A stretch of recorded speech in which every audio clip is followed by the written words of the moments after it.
dhalinyarada ku nool magaalada Jigjiga ee xarunta dowladda deegaanka Somali State ay rabshado ka dhigeen magaalada kadib markii maalmo ka hor Jigjiga ay gaareen xubno ka socdo jamhadda ONLF ayaa madaxweynaha dowladda deegaanka Somali State Mustafa Umar Cagjar waxa uu booliiska magaalada ku amray inay gacanta ku soo dhigaan cid ka soo carqaladeynaysa ammaanka magaalada Jigjiga sidoo kale Mustafa Cagjar ayaa waxa uu ciidamada booliiska amar ku siiyay in sharciga ay la tiigsadaan dadka daneynaya inay amni darro abuuraan iyadoo booliiskana uu kaga digay inay xadgudub sameeyaan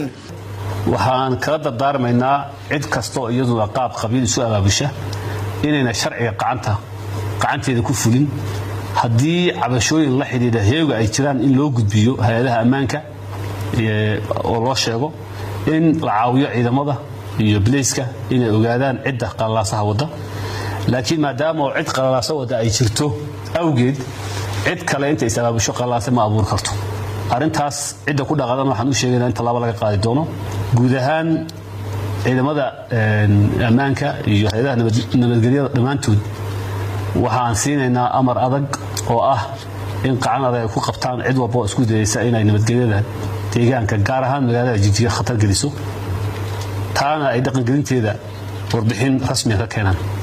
wararkii ugu dambeeyay ee naga soo gaaray magaalada Jigjiga ayaa ku waramaya in magaalada lagu soo daadiyay ciidamada ka hortaga rabshadaha iyadoona dhalinyarada intooda badan ay wataan calanka jamhadda ONLF kadib markii halkaasi muddo ku dhow 20 sano kadib ay gaareen xubno ka socdo jamhadda ONLF magaalada Jigjiga